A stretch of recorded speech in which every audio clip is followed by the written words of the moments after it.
15억 아파트 재산세, 종부세 합친 보유세가요, 지금 현재 600만에서 이제 1000만 원까지 급증하게 됩니다. 지금 대비하지 않으면 남의 일이 아닙니다. 오늘은 이재명 정부에서 예상되는 부동산 세금 규제와 이에 대비한 핵심 전략을 한눈에 정리해드리겠습니다. 문재인 정부는 2018년 93 대책으로 종부세를 최고 3.2%까지 인상하며 투기를 견제했습니다. 또한 공시지가를 시가 대비 90%까지 끌어올려 보유세 부담을 가중시키려 했습니다. 참고로 현재는 공시가격이 시가 대비 65에서 68% 수준입니다. 윤석열 정부는 세부담을 완화했습니다. 종합부동산세의 공정시장가액 비율을 낮추고 양도세, 중과세를 유예하여 거래 활성화에 초점을 맞추면서 시장은 잠시 숨을 돌렸습니다. 이재명 대통령은 후보 시절부터 여러 차례에 걸쳐 문재인 정부의 세금 중심 부동산 정책과는 다른 방향을 제시하며 세금을 통한 집값 억제 정책을 하지 않겠다고 명확히 약속했습니다. 이재명 정부는 후보 시절 세금 없는 집값 억제를 약속했지만 최근 심각한 세수 부족 탓에 다시 강화 가능성이 높아졌습니다. 부동산 규제로 인한 지지율 상승과 여론의 호의적인 반응도 세금 규제 가능성을 계속해서 높이고 있는 요인입니다. 다주택자 규제와 고가주택 세금 폭탄 정책은 현 정권의 인기를 높일 수 있는 손쉬운 방법이기 때문입니다. 우리는 현재 완화적인 세금 정책에서 최소 문재인 정권 시절의 세금 정책으로 회귀할 것을 염두에 두어야 합니다. 최악을 미리 가정하고 그에 맞춰 대응 전략을 미리 세워야 합니다. 보유세 계산의 키포인트는 공시가격 반영률과 세율입니다. 과거 문재인 정부는 2018년 93 부동산 종합대책을 시작으로 2021년까지 종부세 최고 세율을 1주택자 3%, 다주택자 6%까지 끌어올렸습니다. 세율도 세율이지만 더 무서운 것은 주택 공시가격입니다.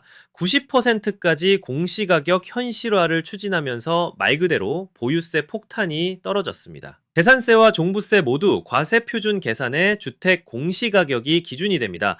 따라서 이 공시가격이 크냐 작냐에 따라 세금이 엄청나게 차이가 나게 되죠. 15억 초과 고가 아파트의 경우 2021년 대비 평균 약 8에서 11% 이상 상승했습니다. 15억 미만의 아파트도 대부분 전고점을 회복하거나 넘어선 곳도 많습니다. 즉, 과거 대비 현재 시가가 높아진 상황입니다. 따라서 공시가격 현실화 정책까지 재추진될 경우 공동주택 공시가격이 2021년에 비해 35% 이상 상승할 가능성이 있습니다. 2021년 공시가 12억, 아파트 기준으로 과세 표준이 4억 2천만 원 정도 상승할 수 있는 거죠. 자, 이제 실제 아파트 가격으로 설명을 드려볼게요. 이 아파트의 경우 2021년 기준 공시가격이 13억 4,200만 원이었죠. 2024년에는 12억 9,900만 원이었고 올해는 15억 200만 원으로 공시되었네요. 작년과 대비해서 대략 16%나 공시가격이 상승했습니다. 이 공시가격 상승으로 올해 보유세 부담이 대부분 조금씩 늘어나셨을 거예요. 자, 현재 이 아파트의 시세는 26억 수준입니다. 즉, 현재 15억 200만 원의 공시가격은 실제 시가의 57.7% 수준입니다. 앞서 말씀드린 65에서 68%보다 훨씬 낮은 수준이죠. 이렇게 12억 이상 고가 아파트의 경우 최근 시세가 급등하였으므로 공시가격과 시가의 차이가 50%대로 크게 벌어져 있는 상태입니다. 시가인 26억의 90% 수준인 23억 4천만 원까지 공시가격 조정이 이루어진다고 생각해 보자고요. 2025년 공시가격인 15억 200만 원보다 과세 표준이 무려 8억 3,800만 원 상승하게 되는 겁니다.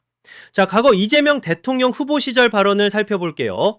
다주택자는 세금 열심히 내라. 부동산 세금은 안 건드릴게. 이재명 대통령이 이 말을 지켜서 부동산 세금을 건드릴지 안 건드릴지 아무도 모르죠.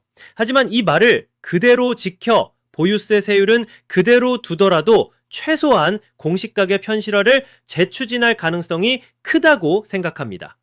따라서 재산세 및 종합부동산세 세율은 현행 기준으로 그대로 두되 공시가격 상승만 반영하여 보유세 금액 변동을 시뮬레이션 해봤습니다. 함께 살펴보시죠. 현재 공시가 약 6억의 아파트입니다. 이 아파트의 현재 시가는 10억 6천만 원입니다. 시가 대비 공시가격 반영률은 55% 수준, 10억 아파트임에도 시가 대비 공시가 차이가 큰 것을 확인할 수 있습니다. 이 아파트의 공시가가 시가의 90%까지 상승되는 경우 공시가격은 9억 5,400만 원, 과세 표준이 3억 5,500만 원 상승하게 됩니다.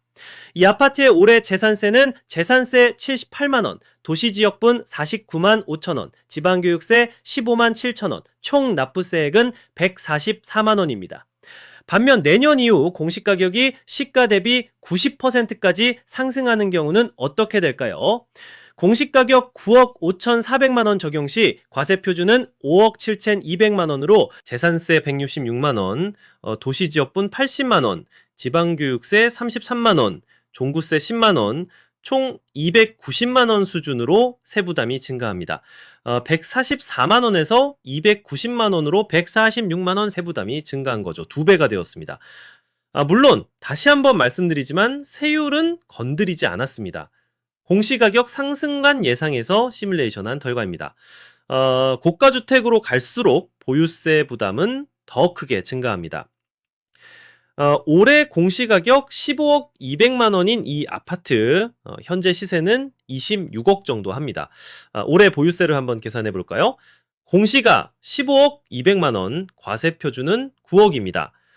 재산세는 약 300만 원, 도시지역분 126만 원, 지방교육세 60만 원으로 계산되었습니다.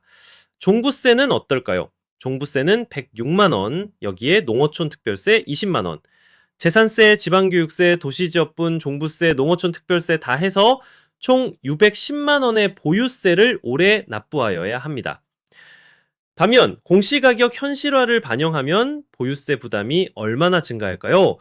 시가인 26억에 90% 수준인 23억 4천만 원까지 공시가격 상승을 가정하고 보유세를 계산해보면 재산세 500만 원, 도시지역분 200만 원, 지방교육세 100만 원, 종합부동산세 417만 원, 농특세 83만 원, 이렇게 다 합치면 총 1,300만 원 수준으로 보유세가 증가합니다. 기존 610만 원에서 1,300만 원으로 690만 원 보유세가 증가했습니다. 이 아파트 보유자도 2배 이상 세부담이 증가하네요. 자, 이번엔 더 고가 아파트입니다. 공시가격 25억 3,300만 원인 아파트입니다. 이 아파트의 최근 실거래가는 48억입니다. 시가 대비 공시가 반영률이 53% 수준밖에 안 됩니다. 올해 보유세는 어떻게 될까요? 재산세 540만 원, 도시지역분 212만 원, 지방교육세 109만 원, 종부세 503만 원, 농특세 100만 원, 총 1,470만 원의 보유세를 부담해야 합니다. 반면 공시가격이 시가의 90%까지 상승하면 어떻게 될까요? 재산세 과세 표준은 43억 2천만 원에 60%인 26억까지 상승하고 재산세 970만 원, 도시지역분 360만 원, 지방교육세 200만 원, 종부세 1,570만 원, 농특세 300만 원, 총 납부해야 할 보유세가 3,400만 원으로 계산됩니다. 완전 세금 폭탄입니다. 강남 지역 30평대 아파트 한 채를 보유하면 매년 3,400만 원의 보유세를 부담해야 하는 겁니다. 자, 지금까지 금액별로 시뮬레이션 해본 보유세를 정리하면 다음과 같습니다. 양도세도 문제입니다. 현재 조정 대상 지역 내 다주택자가 주택을 팔 때 내야 하는 양도세 중과는 내년 5월까지 한시적 배제 상태입니다. 만에 하나 내년에 양도세 중과를 부활시키게 되면 다주택자는 정말 지옥입니다. 아파트 가격 상승으로 과거보다 양도 차익이 훨씬 커진 상태라 높은 세율로 집을 팔지도 못하고 보유세만 계속 두드려 맞는 상황이 펼쳐질 수 있습니다. 자, 지금부터는 시나리오별 대응 전략입니다. 실제 문재인 정부 수준으로 정책이 회귀하는 경우 1주택자는 공동명의를 고려하셔야 합니다. 공동명의를 통해 보유세는 획기적인 절세가 가능합니다. 만약 단독명의시라면 공동명의로 전환, 부부간 증여, 자녀에게 일부 지분 증여 등 과세 표준 분산 조치를 취하셔야 합니다. 반면 다주택자는 주택 처분을 진지하게 고민해 보아야 합니다. 현재 내년 5월까지 한시적으로 양도세 중과가 적용되지 않습니다. 문재인 정부 때도 정책 발표 이후 아파트 가격이 다소 주춤했으나 시장 가격은 다시 회복 및 상승했습니다. 정책 발표에 따른 시장 가격 모니터링하고 매도 타이밍을 조율해야 합니다. 다주택자의 경우 양도세 계산이 복잡하므로 양도세 전문가의 도움이 필수적입니다. 부동산 정책과 상관없이 처분 대신 장기 보유를 선택하신다면 가족 간 증여 전략을 활용해야 합니다. 가족 간 저가 양도 부담부 증여 등 최대한 절세하면서 자녀 또는 가족에게 자산을 배분하는 전략을 취해야 합니다. 세금 예산은 케이스에 따라 매우 달라지므로 본인의 상황에 맞게 미리 시뮬레이션을 해봐야 합니다. 예를 들어 다주택자의 경우 단순 증여보다 저가 양도가 더 많이 나올 수 있습니다. 1주택자의 경우 부담부 증여가 저가 양도보다 유리할 수 있습니다.